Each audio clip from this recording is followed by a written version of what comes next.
प्रश्न निर्माण जो टॉपिक है, सबसे पहले इसके लिए हम जो बात ध्यान रखनी है हमको, उसके रूल्स क्या है कि रेखांकित का अर्थ होता है जो रेखा अंकित यानी अंडरलाइन जो की गई हो। तो अंडरलाइन की गई जिस लिंग के विभक्ति और वचन का होता है, प्रश्नवाचक शब्द भी हमें उसी लिंग विभक्ति का लेना होता है। कन्फर्म चीज़ तो यही अपने को ध्यान रखनी है कि जिस विभक्ति का, जैसे आपको बताया मैंने अभी कि किम शब्द रूप है, स्त्रीलिंग पुल्लिंग दोनों में चल रहे हैं और नपुंसकलिंग में भी चलते हैं।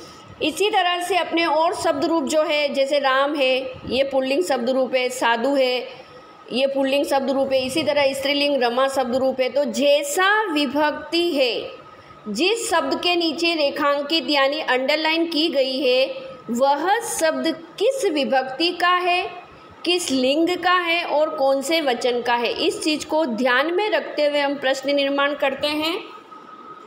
फिर आया जिस विभक्ति में उत्तर हो उसी विभक्ति में प्रश्न होता है, यानी कि वही चीज़ है कि जहाँ उत्तर जिस विभक्ति में दे रखा है, जैसे कि किसी का नाम दे रखा है रामः गृहं गच्छति, समझना, जैसे यहाँ रामः लिख दिया हमने, अब कह रहे गृहं गच्छति और इसके नीचे मैंने अंडरलाइन कर दी। तो बताइए यहाँ अब ये जो रामः वर्ड है ये कौन सी विभक्ति का वर्ड है?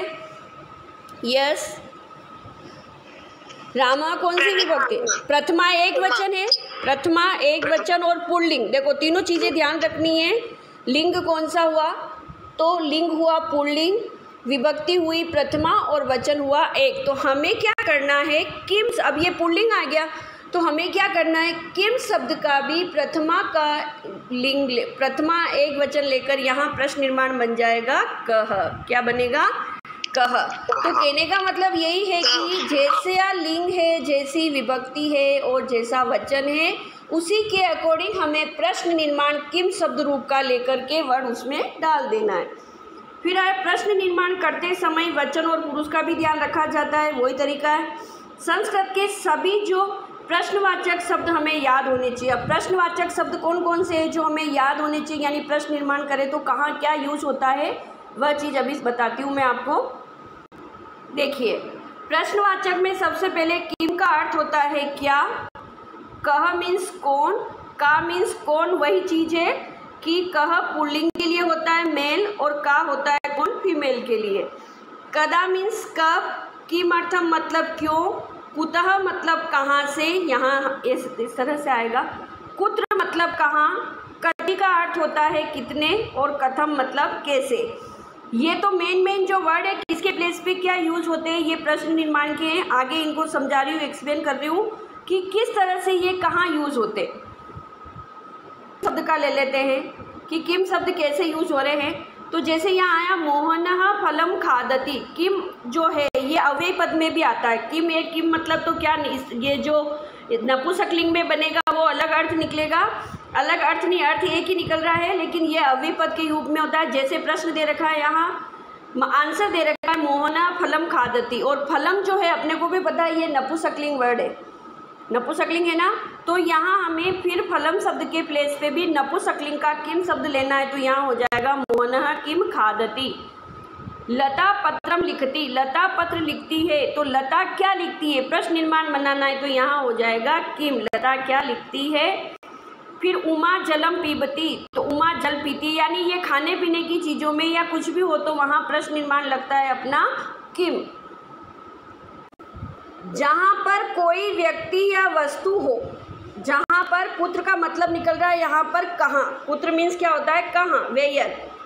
तो जहाँ पर कोई व्यक्ति या वस्तु और जहाँ कोई जा रहा हो वहाँ पर पुत्र अव्यय का प्रयोग होता है। जैसे महेशः विद्यालयम गच्छति। अब विद्यालयम, ध्यान रखना पुत्र का जो यूज होता है वो लगभग स्थान यानी किसी प्लेस वाचक वर्ड में होता है, स्थान। तो महेश विद्यालय जा रहा है तो प्रश्न पूछा जाएगा महेश कहाँ जा रहा है, तो यहाँ हो जाएगा कुत्र।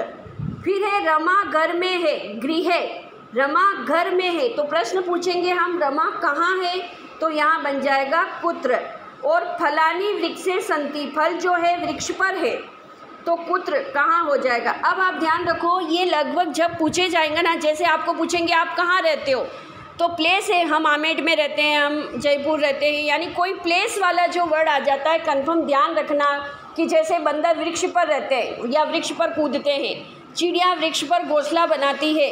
तो जो प्लेस वर्ड आता है वहाँ पर अपना प्रश्न निर्माण का टॉपिक क्या बनेगा? कुत्र। यहाँ पर कब। अब यहाँ समय के लिए ये जो कदा वर्ड यूज होगा वो समयवाचक, इसी को टाइम के लिए होता है ना, वहाँ कदा लगेगा। जैसे यहाँ आया उमेशः प्रातः काले भ्रमति, उमेश सुबह के समय घूमता है, तो ये सुबह का समय शो कर रहा है यानी समय, तो वहाँ प्रश्न निर्माण बन जाएगा कदा। इसी तरह से गीता अष्टवादने, गीता 8 बजे विद्यालय जाती है, समय दे दिया यहाँ पर, तो यहाँ पूछेंगे गीता कब विद्यालय जाती है, तो यहाँ प्रश्न निर्माण बनेगा अपना कदा। फिर आया गौरव रात्रो, ये जो रात्रो है ना बेटा ध्यान रखना, ये रात्रि शब्द की सप्तमी विभक्ति है। तो गौरव रात्रि में भोजन खाता है, में साइन आया है, में या पर में जो सप्तमी विभक्ति होती है, तो रात्रि में भोजन खाता है, तो गौरव कब भोजन खाता है, तो यहाँ हो जाएगा कि कदा, कब खाता है। क्यों, तो अब यहाँ किमर्थम मतलब क्यों या किस लिए, जिस शब्द के लिए, के लिए का अर्थ होता है चतुर्थी विभक्ति, समझना अच्छे से। संप्रदान के लिए ये कारक चिन्ह के अकॉर्डिंग चल रहा है, तो जिस शब्द के साथ के लिए का प्रयोग हुआ हो वहाँ किमर्थम अव्यय का प्रयोग होता है। जैसे पठनाय, पढ़ने के लिए, मोहन पढ़ने के लिए विद्यालय जाता है, तो हम क्वेश्चन पूछेंगे क्यों जाता है, किस लिए जाता है, तो वहाँ प्रश्न निर्माण बनेगा अपना किमर्थम, क्यों जाता है, किमर्थम, इस तरह से लिखा जाता है। बहुत सारे बच्चे मिस्टेक लिखते हैं, सो ध्यान रखना। फिर है लता भ्रमणाय, लता घूमने के लिए बगीचे में जाती है, तो किमर्थम किस लिए जाती है लता। फिर आया उमेश क्रीडनाय, उमेश खेलने के लिए, खेल के क्रीड़ा क्षेत्र में यानी खेल के मैदान में जाता है, तो क्यों जाता है, किस लिए जाता है, तो खेलने के लिए जाता है। तो यहाँ किम शब्द के लिए किस लिए का अर्थ होगा।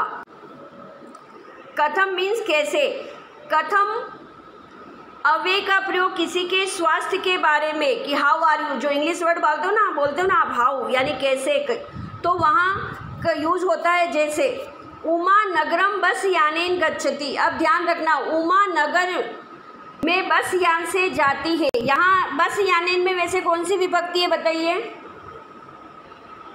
यस, तृतीया है ना, तो या तो ये पूछ रहा है कि उमा नगर में किससे जाती है, कैसे जा रही है, तो यहाँ है कि भाई बस से जा रही है, वो कैसे जा रही है, तो वहाँ बस से जा रही है। लेकिन यहाँ हेल्प, किसी कार्य में अगर सहायक जहाँ चीज़ होती है वहाँ तृतीया विभक्ति भी आती है, इसलिए यहाँ प्रश्न निर्माण केन भी बन सकता है, ये चीज़ ध्यान रखना है यहाँ।